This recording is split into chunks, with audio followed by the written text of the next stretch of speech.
Hey guys, my name is Summer. I'm 24, and I'm what you might call a muscle girl. I'm a female bodybuilder, and if you follow the National Federation of Bodybuilding and Fitness, you might have heard of me. Two-time champ in overall physique. A lot of people look at me all brawn, but you gotta understand the discipline that goes into a thing like bodybuilding. It's similar to becoming a doctor. My muscles had to be perfect, but I didn't have a chisel to sculpt with. I had to use pain and gain to even out my figure. Heck, I barely had time to keep up with the repairs around my house. Oh, I was so obsessed with training and competitions. And don't get me started on my crazy diet. My focus left little time for romance. But that changed one day. I got a call from a man with a gravelly voice. He congratulated me on my local celebrity, introducing himself as Jay Grimes, a venture capitalist. He wanted to use my name to open a gym. Guess what he wanted to call it? Summer's Gym. Isn't that creative? He said that female growth was on the rise, and with my persona, we could go far. I didn't want to put my name on something that I didn't have a say in, so I opted for a 50-50 agreement. But his lawyers chopped down my share to 33%, and in the end, I took the deal. The grand opening was awful fancy, but I didn't feel like I had enough control over my own place. Grimes hired his son, Anthony, to look after things and manage the day-to-day. When I met him, I couldn't believe how arrogant he could be. I mean, I got it, he was pretty good looking and pretty buff too. But he was always turning down my ideas. But I wasn't going to let that keep me away from my own gym. After all, the gym had my name in front. But the truth was, I had more time now that I wasn't competing, and I started to feel the sting of loneliness. Maybe that's why I was hanging around the gym. I remembered this song that talked about love and how it's searching to, so if you want love to find you, you gotta put yourself into the light. So I tried to focus on being the best me, and I guess it worked. One day at the gym, I found a box of chocolate hearts with a note addressed to me. There was a message. Hello, Summer, what a gorgeous name for a gorgeous girl. I wanted to celebrate you with a box of chocolates. Love, your secret admirer. P.S. If you're wondering who I am, here's clue number 1. I'm somebody who sees you every day. I couldn't help but smile. I ate the chocolate hearts, wondering who it could be. I thought about all the handsome hunks that came to the gym. There was a personal trainer that sometimes said hi to me. Oh, and there was this muscle guy, Jim, who came in often, who was pretty hot. Jim became my first suspect. The next time I saw him, I tried to flirt with him, but I was a little rusty and not sure if it worked. At one point I said, "So Jim, do you like chocolate?" But I tried to do it in a throaty voice, and I don't think it worked because he said he preferred pistachio if we were talking ice cream. But I wasn't talking ice cream. Ugh. Maybe Jim wasn't my secret admirer. I tried to forget about it. I'd probably never find out anyway. But a few days later, I found a note under my windshield wiper. Roses are red, violets are blue. Better get ready for clue number 2. That night when I got home, I heard a knock on the door. When I opened it, there was a personal chef who said he was there to cook me dinner. When I asked who sent him, the cook told me the second clue.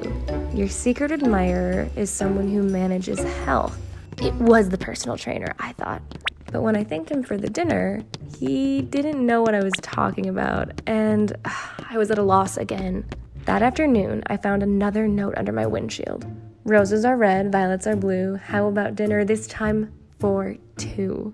He wrote the name of a 5-star restaurant and the time, 8 p.m. I guess I was about to find out. Whoever he was romantic and generous, and I was starting to fall for him already. When I got to the restaurant, the host seemed to know who I was and escorted me to a table near a fire. There was a pianist tickling the ivories nearby, but my secret admirer was nowhere in sight. The waiter poured me a glass of wine and delivered a small package. Inside was a satin blindfold and the message, "Love is blind." I giggled thinking that it was so silly, but the atmosphere swept me up. I put on the blindfold. Soon I heard footsteps. Somebody was joining me. My heart was pounding. Do you recognize my voice? I heard. I couldn't place it. And when I removed the blindfold, I couldn't believe I was staring at Anthony. Surprised? He asked. Absolutely I was. I told him that we worked together and our love could be a conflict of interest. Isn't it hotter when we think it's forbidden? He said, taking my hand. Absolutely it was. I got lost in his deep blue eyes, and his coy smile seemed to be moving closer. He was going to kiss me. I can't, I said, tearing myself away from him. I didn't want to miss business with pleasure. I already had such little stake in the gym as it was. I didn't want to compromise anything. But I stayed up all night tossing and turning, thinking about Anthony. He was so romantic, and I was finding myself more attracted to him every day. But the heat really started turning up one day when I returned home from work. I arrived and there was smoke pouring from outside my house, and firemen had the place all blocked off. I wasn't able to enter the home for hours. Half my things had been burnt up, and I was clueless as to what started the fire. The fire guys asked me a million questions, and eventually they named the cause: bad wiring. I couldn't stay there, so I decided to spend the night at the gym and sleep in my office. But I heard something in the middle of the night. It sounded as though somebody was lifting weights, and when I followed the sound, I found Anthony in the weight room. I watched him there for a moment, thinking I should turn around, but I didn't. I let him know I was there. "What are you doing here?" I asked him. "Blowing off steam," he said. We talked, moving closer with every word. He was smiling and seemed to draw me in like a magnet.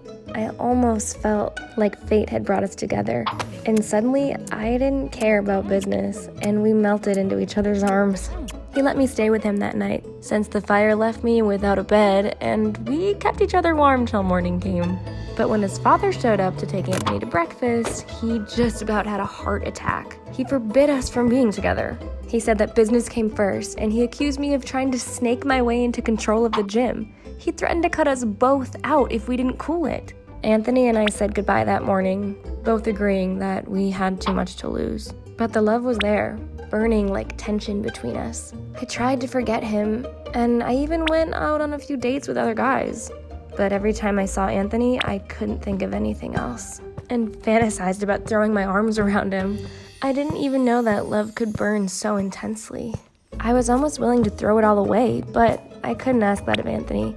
It was his father and his future. I arrived home at the end of a particularly bad date, and to my surprise, I found Anthony sitting on the steps of my porch. When I arrived, he said he had nothing to give me. No flowers, no fancy dinner, but he was offering himself.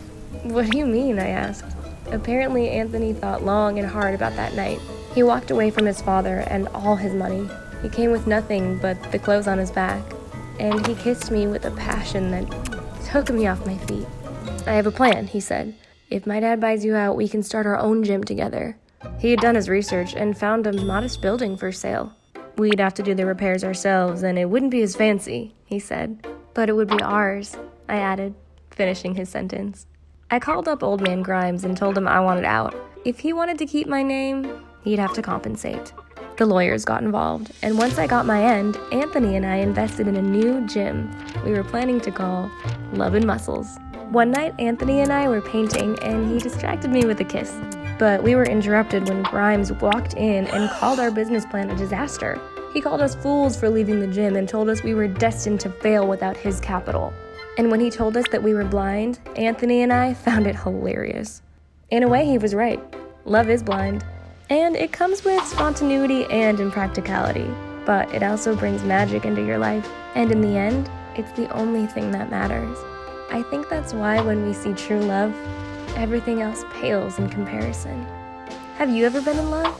Tell us about it in the comments, and don't forget to like and subscribe for more Hidden Wisdom stories. Remember, when you share our stories, you're sharing wisdom.